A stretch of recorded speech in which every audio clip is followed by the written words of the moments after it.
This is the Umbrella Academy podcast on TV Podcast Industries, and we're discussing Umbrella Academy Season 2, Episode 7, Olga for Olga. Hello, Olga? It's her. She's Hannah. What should I say? Excuse me, ma'am. I was just wondering. What? My name is Luther Hargreaves. You killed one of ours, Olga. Now we're coming after you. You will be dead by nightfall.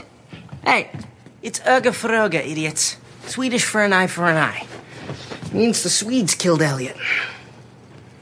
Wrong number. Have a lovely day. We would have gotten there. Eventually. Yeah.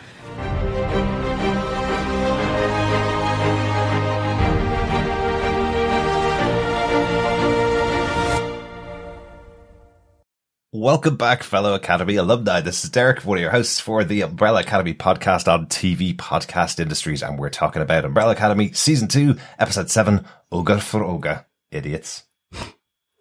I'm one of your other hosts, Chris, and I think I'm one of those idiots he's just referring to. And yes, welcome back, fellow fudge nutters. I am one of your other hosts, John. Wow, 7 episodes in and you've dropped Brawley Dollies. No, that's still there, but Fudge Nutters is a great name. For a bar of chocolate, but nonetheless, yes. You sure it wasn't Fuddruckers, John? I thought the bar that number 5 was after was a fudge nutter. Okay, interesting. Excellent opening to this episode, and actually a really good episode as well. What do you guys think overall? Absolutely loved it. This was one of my favorites, more just because we get this awesome assassination scene.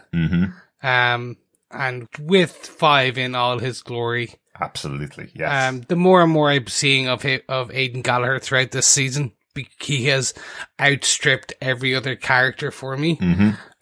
Even the actress Kate Walsh, who is just so quirky and different and kind of evil. Number 5, just Aidan Gallagher. He should. It's a shame this didn't come out 2 months earlier, because I'm positive they could have put him in for an Emmy. For like best supporting cast or something like that. Yeah. But yes, anyway. Yeah, every time I'm picking my quotes, it always seems to land on a 5 quote from the episode. Especially the quote that I pulled out for this episode. I love his talking down to Luther and Diego about how much of idiots the two of them are. And the two of them kind of accept it as well. It's like, oh, I guess we would have got there eventually. But they're on the phone to Olga, von Olga, threatening her life. So they probably wouldn't have gotten there eventually. But anyway, thanks so much for joining us once again at Academy Alumni. If you're joining us over on our Patreon group, you're getting this episode early before it's out in our main feed. If you're not joining us over on Patreon, you can come and support us over there at patreon.com/TV Podcast Industry. Support us for any amount and you'll get the episodes of Umbrella Academy early, along with a few other goodies as well. Yes, those few other goodies. What can they be? Who knows? And we do know what they are. We have Captain America The Winter Soldier available over there exclusively on Patreon. So more superhero fun. Yes. We have more coming soon over the next couple of months as we dive deeper into 2020, the year that hell just keeps on giving. Absolutely. It is the definition of hell is 2020. As I saw recently on Twitter, someone said, aliens will arrive in December. It is bound to happen. It's just another but thing. Then they'll just literally open the door and go, oh God, no, we're leaving, lads. Come on. Exactly. Like, this is worse. Some vortex to hell and Cthulhu will kind of rise up and consume us all. It is just that kind of year. This is obviously the Friday the 13th of years. It definitely is.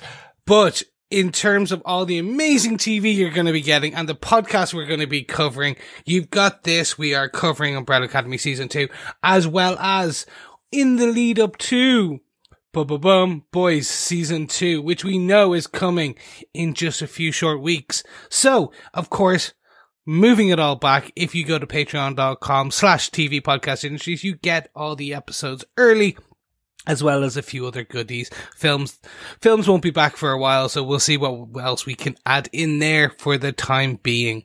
But gentlemen, I think it's about time we get back in to TV Podcast Industry, to Umbrella Academy Season 2 to Episode 7 discussion.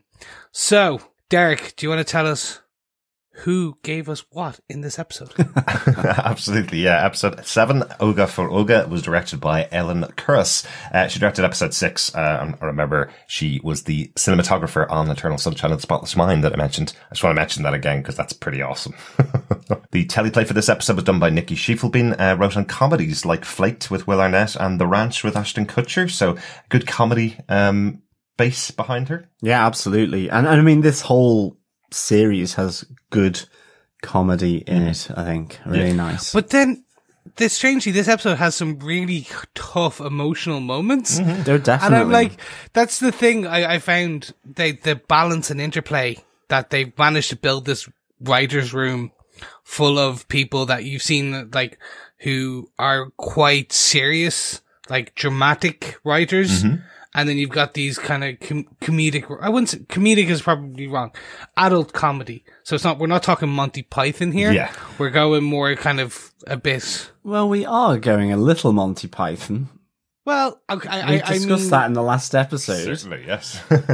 And we may have more Python-esque humour in the future, of course. That is true, but I meant more like basically the seminal humor and joke that is fish slapping dance on a key. I don't think we're at that level. Maybe that's what will happen to AJ in the future. But Maybe. But I was more, as you said, Nikki did things like Flaked and The Ranch, which they're more kind of, as I would say, adult comedy type. It's kind of like dramatic and then comedy, and then joke, and then drama, and then joke.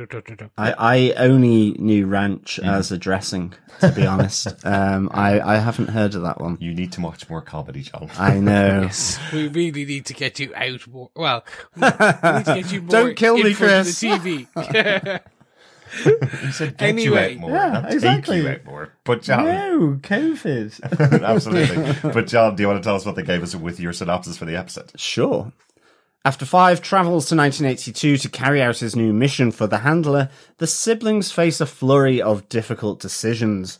Meanwhile, Carl issues a warning to Vanya. Is it 1982 or It 1983? certainly is, Chris. That's the What? same mistake you were making back in the last episode. It's 1982. Okay, great. And it's Harlan, not Harlan.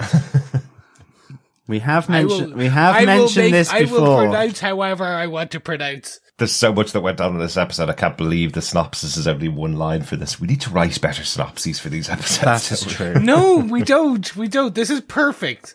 Originally, do you remember when like half our episode was John just talking? That and, is like, not true. summarising it? That is not true. How dare you? Well, I'm sorry. It was 3/4 of our episode. Yeah, so- well, That is not true. except when we did the recap for season 1 of Umbrella Academy, since I wrote that. That's why it's so bloody long. They have always been a paragraph. yes, Your words, a long absolutely. paragraph. No, a normal paragraph. But let's get into our discussions before you guys attack each other over our Google Meet call. Chris, do you want to give us your big moment from this episode? Yeah, for me, it's the best way to describe it is 5 goes to 1982 and the Handler gets a promotion. So you're taking all the big moments from the episode then? No, it's just He's doing a one me. through line. I am doing a John. It's a through line. For me, it's the 5 going, as we see at the very beginning, the opening shots. He's in 1982. He goes to, this hotel there where they're doing the committee is meeting, the board is meeting, sorry. Alongside a polka convention, don't forget that, Yes. Chris. That was quite great. And we also do get the woman who working there trying to get him change from her purse, which is actually a fanny knapsack. We don't call it that in Europe at all. They call it that in America, though, don't they? Yes, fanny and then a bun bag. We used to call it bun bags. That's right, yes. Did you say bun bag or bum Yeah. bag? Bun. It's bum bag.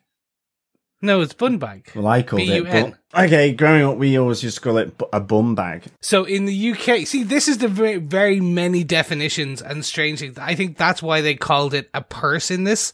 But anyway, we get that lovely actress doing quite a strange performance. And we find out why later. But he goes in, he picks up the axe. 5 has a bit of a meltdown. Actually, before he picks up the axe, he has a bit of a meltdown at the vending machine. And we just get this beautiful scene. And it sounds terrible when I say beautiful, but we get this great scene where we see why he was the best assassin for these guys. Absolutely. And we understand why his power is so significant for what he can do.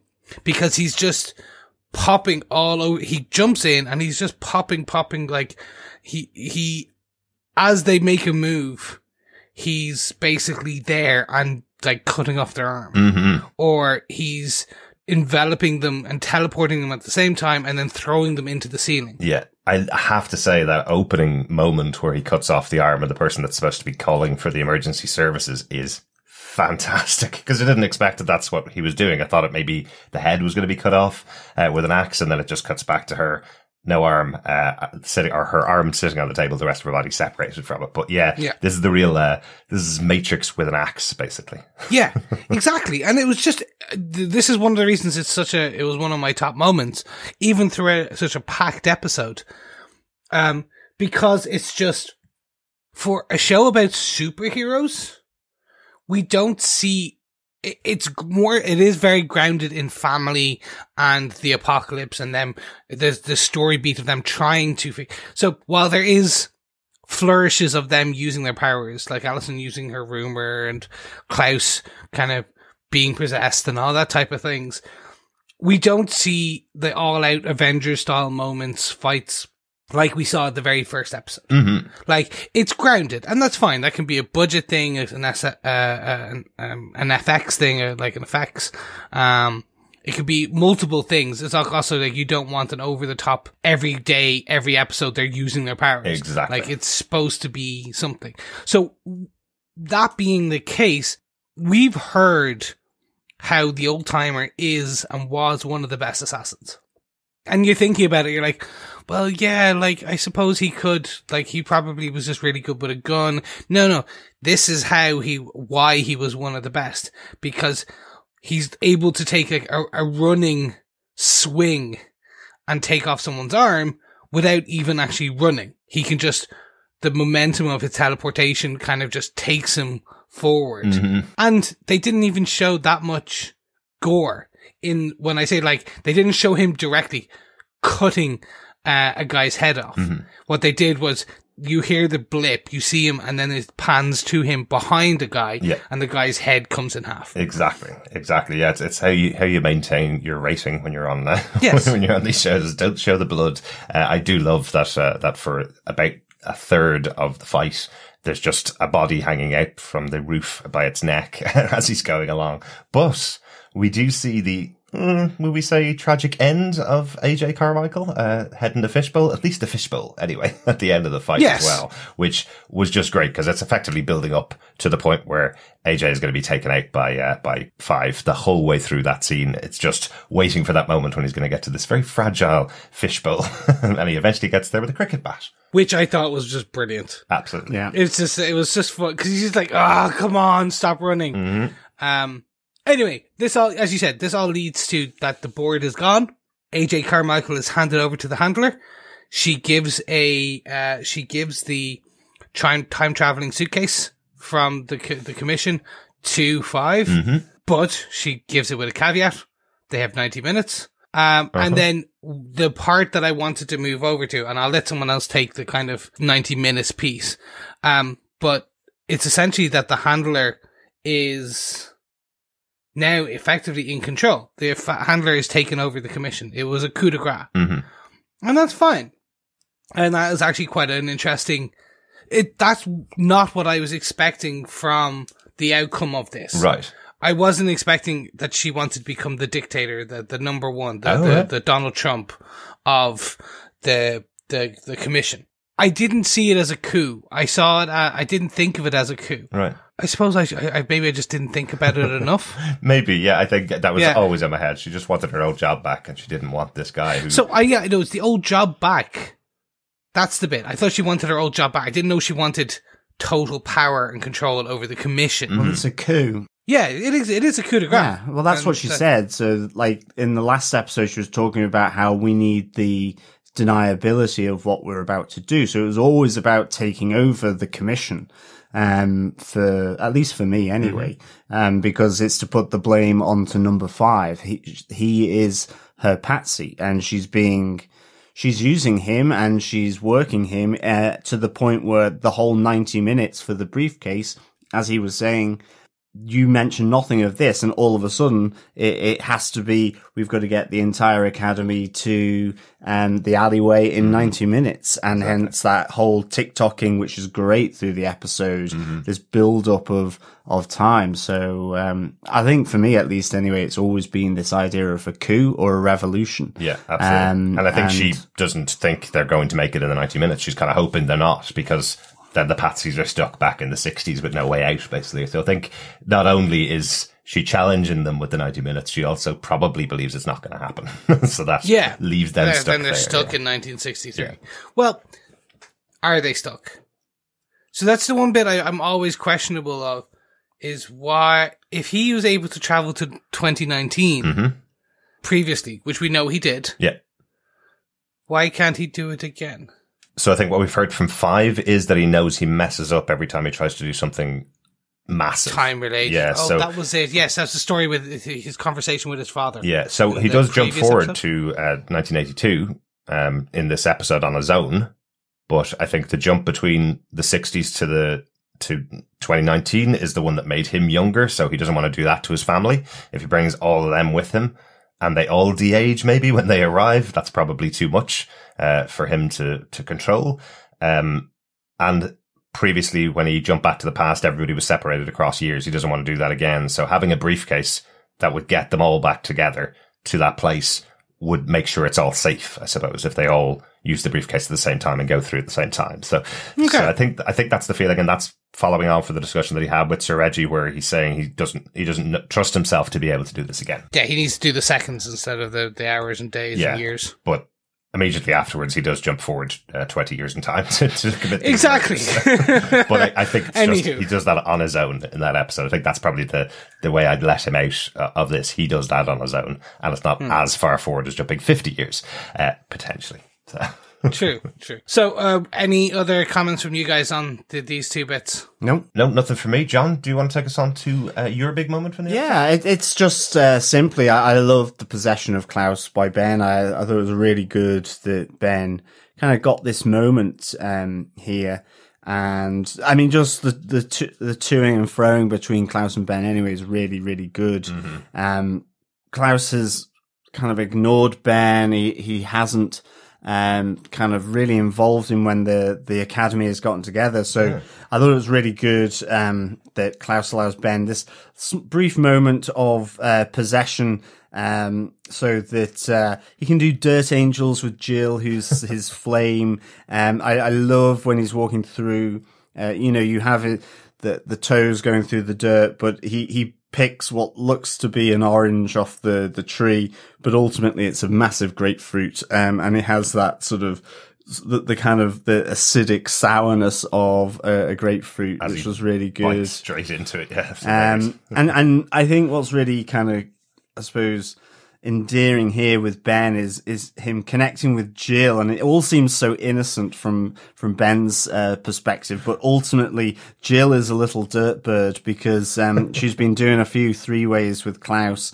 with the sling. So sort of all of a sudden his kind of awkward romantic sort of approaches, she's kind of like, well, we can just head off to the sling and get it on again together. Like we did last week. Like we did last week. So with Kichi, wasn't it?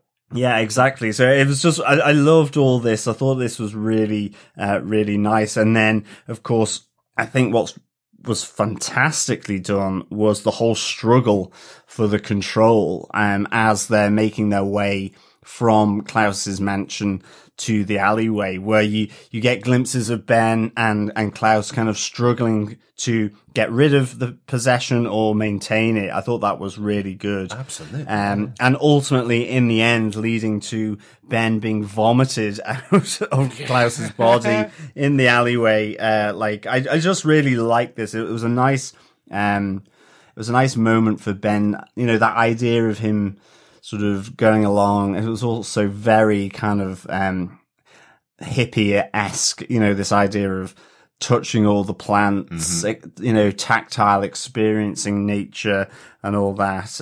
But in the end, there's still this struggle for Klaus's body by the two of them. You have a great Backstreet Boys tune belting out as well as they move towards the alleyway, which was really, really good. Well, I like that Ben uses exactly the same strategy that Klaus has used throughout this cult experience. When somebody asks him for some inspiring words, he just takes a song from the 90s and quotes the lyrics at them. For some reason, though, I don't think the Backstreet Boys lyrics work as well as Waterfalls by TLC. That is quite an inspiring song, but I don't think the Backstreet Boys getting back together for one last go around on their final album is as inspiring as Ben may think it is. Well, exactly.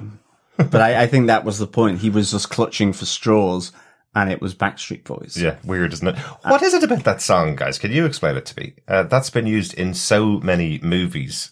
Is it just awesome. A generational thing? No, it's awesome. It's a generational thing. It's the 90s, well, it's actually 2000s generation. So it's a millennial. It's not a millennial thing at all. I love this tune, and I'm not. No, I'm not saying millennial. That. Well, yes, you are definitely not a millennial. It's bringing back. I don't like. And it's bringing the team together. Like, that's what it's about. And it's a great tune. It crosses generations and, it's really good. It's just because it was used in that Seth Rogen movie, another one, This Is the End, about all the actors who were in LA trying to survive after the apocalypse, and they all get to heaven and the Backstreet Boys are there singing Backstreet's Back. It just feels like a really weird song to be, so inspirational to a lot of people. That's all I mean. It's just because the song is about them coming back together and releasing another single. And there's nothing deeper about the song than that. But throughout this show, and the people who choose the music for the show have been really good about picking some really good songs throughout the episodes. Maybe it's just because I'm not a boy band fan. That's probably what it is. But I just don't find the song inspirational. Okay. Well, on that note, welcome to our podcast within a podcast, where we're going to talk about basically what songs are generational and what songs are not. Next up on the list, Enter Sandman by Metallica. Definitely generational. But it is fantastic that, like, the Ben and Klaus scenes together as they merge. I love that opening where Klaus is trying to stay awake so that Ben can't jump into his body, and absolutely. They start picking at each other, where it's like, where Ben's going, "Oh, I hate your face," because that's what he's had to look at for the last 17 years since he died, and Klaus retorts with, "I hate your everything," because the two of them have just been stuck in this place together. Like, I know you mentioned earlier on that Klaus hasn't allowed Ben share in the group, but even worse than that, he's denied that Ben's even in the 60s with the rest of the family. Nobody else knows that Ben's there, basically, up until that dinner with their father. Everybody thinks that Ben was left behind or didn't come with them at all, you know? So Klaus has actually been really harsh to Ben by not allowing him to even speak through him to his family. But this scene throughout it is really, really funny, but definitely up until that moment where you see Klaus trying to regain control of his body from Ben. It's just really well put together, seeing these two play off each other. Robert Sheehan's fantastic in these scenes as well. So, great point, John. Well, yeah. Because we know that Ben was CGI'd in, like, to see the way Robert Sheehan is dealing with this possession is just fantastic. Really, really good. Yeah, definitely. I think the other thing that's really nice with the whole Ben possession thing is that, you get this interruption from Diego, who's coming to get Klaus, and Ben has this moment with Diego, which I think is really, really nice. They hug it out, and they have what's the one thing that only Ben would be able to know about Diego and Luther, which is that they've reprogrammed Teddy to say, "Klaus, he sniffs Dad's underwear," which is really funny. But it's just a really nice moment together for Diego and Ben, I think. And I think I like that Ben is getting a few moments here to shine, which presumably may not bode well for the future, but nonetheless, this is really a nice moment with Ben possessing Klaus's body. It is, and I just love the big hug between the two of them when Diego realizes it is Ben in there. I think it's another lovely moment between these two brothers. You know, we can tell again, you know, much like the moments that we had earlier on in the season with Klaus and Alison reuniting, you can tell this family themselves were very close. Under the tutelage of Sir Reginald, they probably bound together much tighter because he had no love for them at all. But you can tell that the family themselves really did love each other. And Diego does seem to be very soft-hearted. What we saw in season 1, himself and his mother being so connected. So particularly him seeing or having this time with Ben inside Klaus's body is really, really good. Agree. Yeah, 100%. As we mentioned, there's so much going on in the episode, and we will talk about, you know, where all the rest of the cast are as we get through our points. But the one moment in the episode that I really, really liked is Alison talking to Ray, because each member of the family kind of has some things to deal with before they get back together after this 90 minutes, I suppose. But Alison saying goodbye to Ray, I think, was really good. I think their relationship throughout the season so far has been really central to the show. Given that he's a new character into the show, I think Ray's fit in really well. And I think you can see why the two of them are married. He's really supportive of Alison, especially since he's found out what's happened and who she is. But I love this idea where she says to him, I can use my powers now that you know what they are. I can use my powers to rumor you, to take everything about me out of your mind and make it easier. You can just move on with your life once I'm gone. And he says no. I think it's a really touching moment between the two of them. I agree. I think again, as you said, that they have an amazing chemistry, and the character arc in this is fantastic. But then after Ray refusing Alison the ability to rumor away the past with them because he wants to remember everything, we have the attack by the Swedes on their house. I love that they come up with the idea that they're vacuum salesmen to get in through the front door. Like, have they done anything that excessive really in the past? I suppose they did steal the milkman van. Well, I think they're still wearing the milkman's outfit, which is really funny because they just have that outfit all the way through.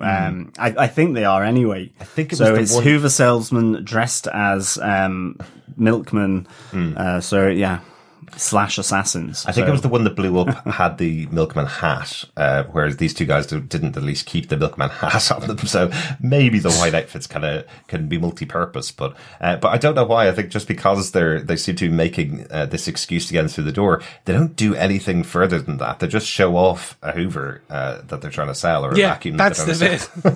And she instantly notices something wrong here and tries to rumor them. But I love, because they've done their research, this is why they're good assassins. They instantly punch her in the throat effectively to stop her from being able to rumor them. So it's just a great fight sequence from there.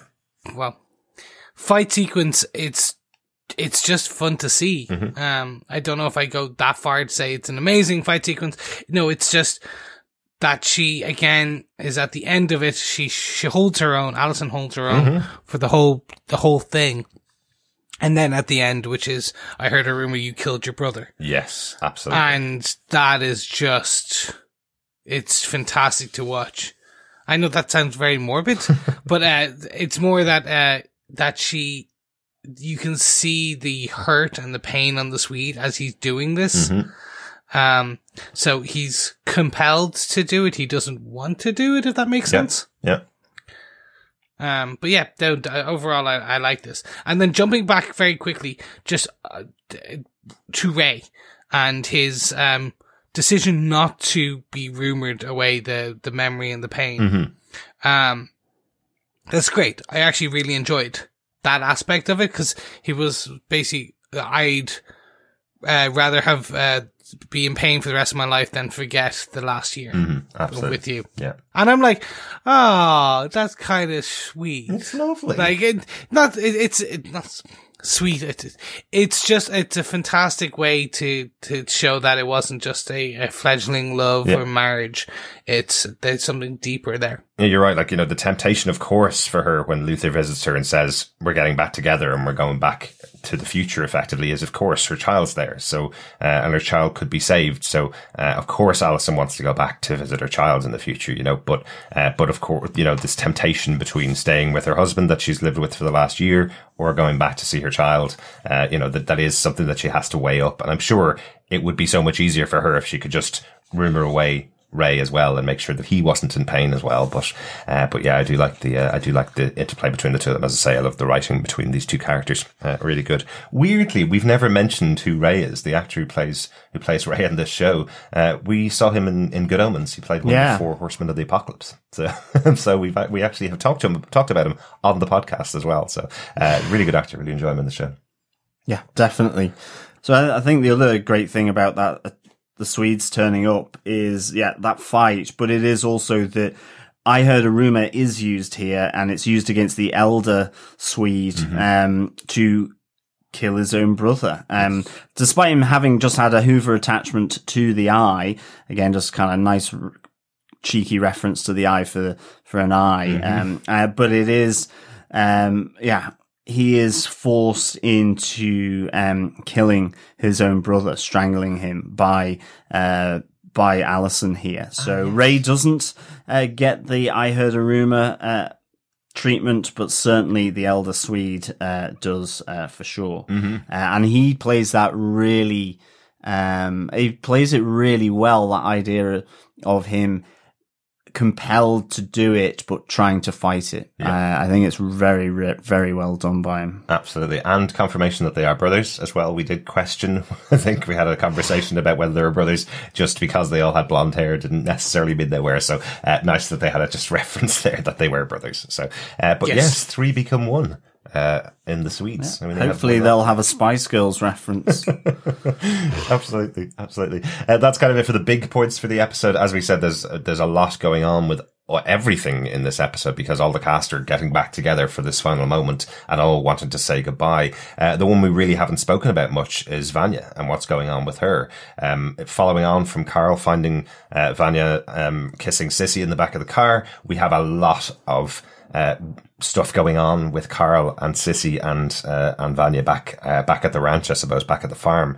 I love the kind of threat that's there from Carl. I think the actor again plays this part really, really well. Just the simple idea that he's just sitting at the table watching them while drinking a glass of water.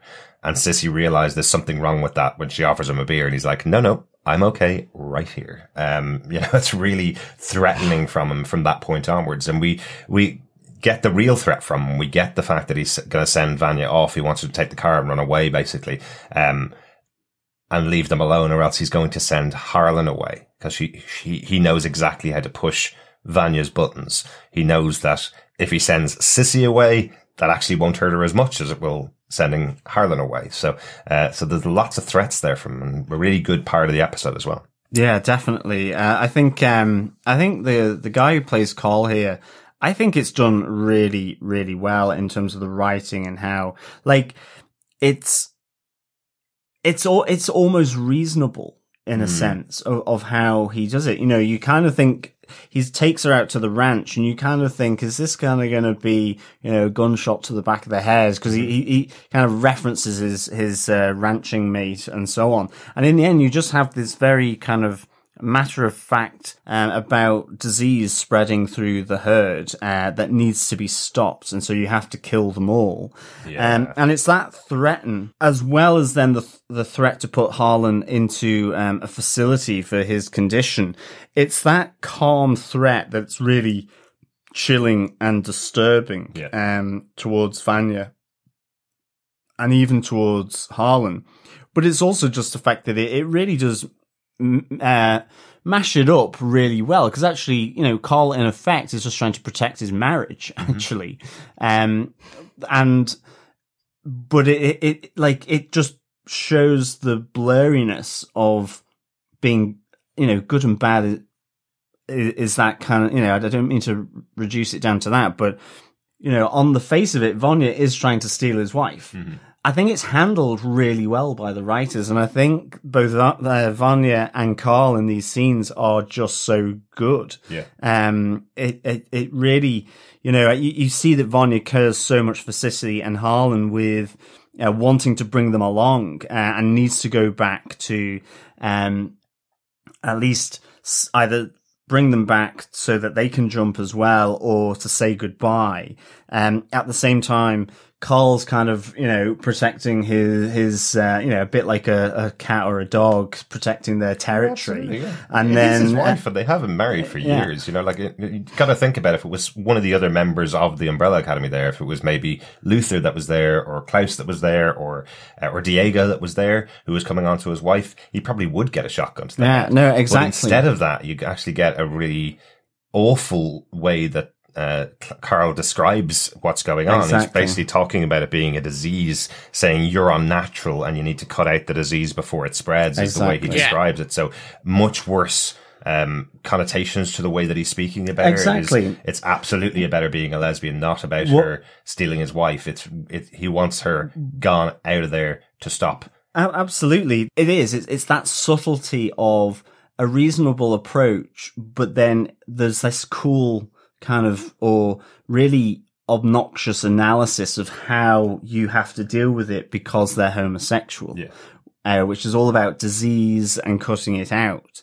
And it's what brings these layers really nicely, because in a sense, if this was just another man, Carl doing this would be very reasonable. I suspect we would all be there going, he's being really reasonable about this, in a sense. He's just giving fair warning. He's being very reasonable. But he didn't shoot the guy. No, exactly. And that's the great thing, I think, about introducing this diverse set of characters, whatever it may be, is it adds nuance and subtlety to normal dialogue and scenes that you wouldn't normally get, which changes the meaning really kind of in a nice way. And that's what I liked about these scenes between Carl and Vanya, and with Vanya and Sissy, and ultimately Vanya and Sissy take Carl and run away.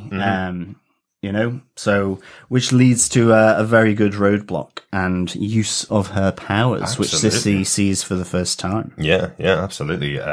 Until she gets a shotgun to the back of the head, the other way round, I suppose. She gets the butt of a shotgun to the back of the head to knock her out. So, wondering what's going to happen with her. I haven't particularly complimented Ellen Page this season yet on her performance. Ellen Page is a fantastic actor. She really was absolutely brilliant in season 1, going from the meek version of Vanya to the really powerful version of Vanya. Her scene in this episode with Five, where she's trying to explain why she has to bring Sissy and Harlan with her into the future, I think is a brilliant scene on its own. I could see that on like her show reel forever from now on, just that idea that, a mother and a child will not ruin the future if I bring them forward. We will not destroy anything by bringing them forward. I think it's so well delivered from her. Or will they?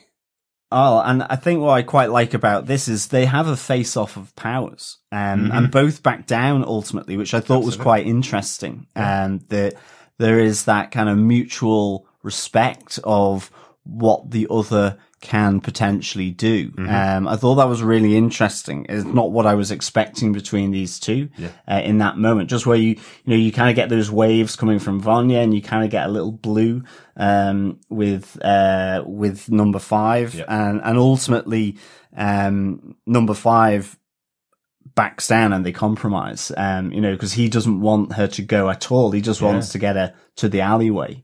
So I thought that was really good. Or does Vanya back down? I'm not sure. No, I think they both do. I think they both realize, let's just back down. Yeah.